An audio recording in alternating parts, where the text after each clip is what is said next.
how does it feel to be sitting in that chair, and were there any moments in the last 12 months when you wondered whether you might not be sitting in that chair right now? No, 12 months ago I was always going to come back because my knee wasn't so bad, so I never thought to miss the Australian Open a year later. But of course after Wimbledon, the race was on for Australia, really, trying to make it for here. I mean, I knew I had plenty of time, because probably in actual fact, if I would have kept everything short, it would have taken me 4 months maybe. But that was just pushing it then, you know. I would have had to take chances and test any earlier than what would have been good. But by giving myself 6 months, I had enough time, except if I had some setbacks, and I never had that. So actually at the end I had plenty of time, but so I always felt like I was going to be here. So I'm happy I'm here though. That means the job was well done. Can thank my team for that, and yeah, it was an interesting last 6 months to say the least. What did you miss most? Miss most from here, you mean?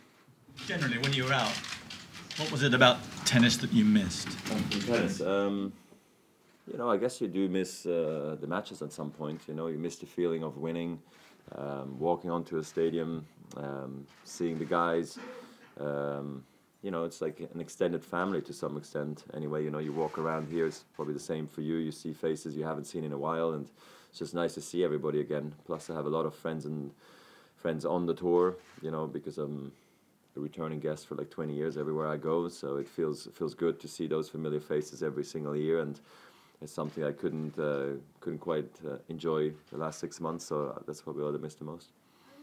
Of how the body has reacted in the preparation, but Hopman Cup and since you feel everything is in order? Yeah, it's under control. I feel great. I thought Hopman Cup was a great preparation. We'll see if it was perfect or not, but conditions felt virtually identical to me. You know, centre court in Perth was, you know, sort of similar size. Court speed felt the same. You know, obviously same continent and all that stuff, but it felt really good. And then practice was more about just managing, maintaining, not overtraining, but nevertheless still play enough to get used to the conditions here again, even though it's the same. But you know how it is, you just have to put down the hours and play the sets, and I did that. And yeah, it's just more quiet now, whereas in Dubai I was really forcing the issue. You know, I was training extremely hard, and I don't have to do that anymore this week, so I feel like it's been a light week. How do you know you're going to be able to handle the long 4 sets, the long 5 sets that Australian Open inevitably brings up? Well, I mean, I guess it's slightly the unknown, but you could then argue that it's the same for everybody. We don't play 4 or 5 setters every single week. You only play them in Davis Cup now and in Grand Slam plays. I went through a year where I didn't play any 5 setters an entire year. You could think that that's a good thing for longevity, but it's not a good thing because you don't know how it feels to play a 5-setter anymore. And yeah, a lot of guys haven't played 4 or 5 setters in a long time, or maybe never before in their life. So from that standpoint, I don't feel like it's a huge disadvantage or an advantage for them. And I trained as hard as I possibly could, so I will be ready for it. I did numerous sessions where I trained over 2.5, 3 hours. So I feel I'm ready, but like I said, it is the unknown. It's the part that I can only answer once I've been there. There's a lot of unknown for you in your draw because you play qualifier and then the winner of 2 qualifiers the next round. Does any part of you sneak out today to try to watch some of Tiafoe Smichek or Polanski or whoever these guys you might not know who are floating around, or is it not worth scouting until you know? Severin and Ivan, my coaches, are out and about, you know, checking it out. Yeah, I mean, it'd be good to know who I play. I guess I could tell you what I think, but like this, I'm waiting to find out, and then once it's out, it's actually a good thing, because then you can actually start mentally really preparing for the Aussie Open. I mean, I am, but is it a lefty, is it a righty? It's going to make it's a big deal, a big difference, you know. Is he a big server, is he a grinder? I don't know. So, yeah, it's a bit of the unknown here, the first round, because that's the draw, part of the draw I care the most about, because of having not played. Having missed 6 months, there might be more new faces that you're unfamiliar with than usual?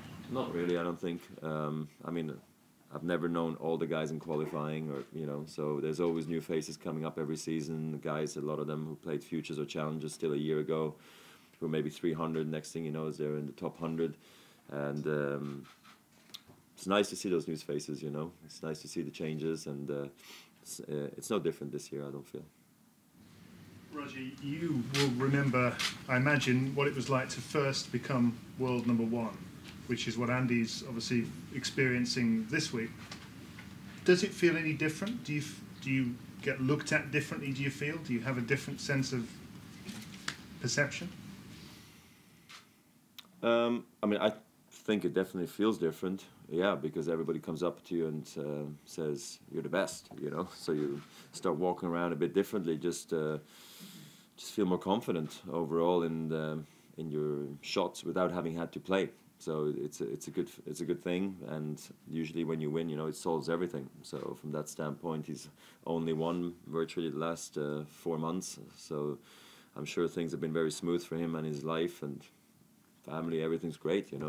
What is there to talk negative about? So the negativity goes out of the door a little bit, and that's a good thing in tennis. When you can think positive and feel positive, that rubs off into match play. Then I guess you come to a point and you just can't let it affect you, and you have to remind yourself how hard you had to work to actually get there, and it's going to require that plus more to stay there. But I feel like because Andy's not 18 years old, he knows all about that. I don't think the ranking in this regard changes him in a big way. I think it's too late back for him to also change because of it in terms of attitude towards us. And yeah, like I said, I'm super happy for him. He deserves it. He's been in there for a long time. He's had some tough losses, some great wins over the years, but he never kind of strung it together that it would pay off. So this time it did, and it's great for him, great for the sport.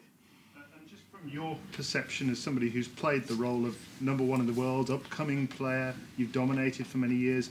In many ways, this year, you're kind of an underdog. You talked about the unknown. You're kind of an underdog. Are you looking forward to being that? Yeah, why not, for a change? I mean, I prefer to be the favorite, but underdog is okay. Yeah, no, it's fine. As long as I'm healthy and I feel like I can go 4 or 5 sets, I can, go many matches in a row, then I think it's going to be fun. If I feel like I'm in pain in the matches, then obviously it's no fun, because then it almost doesn't matter what your seeding is and your ranking is. It's always the same. But no, it's a great draw because I'm in the draw. So for me, I'm super pleased and that I made it here and that I have an opportunity to win matches. How many will rest to be seen. I'm cautious myself. So yeah, clearly an underdog this time around.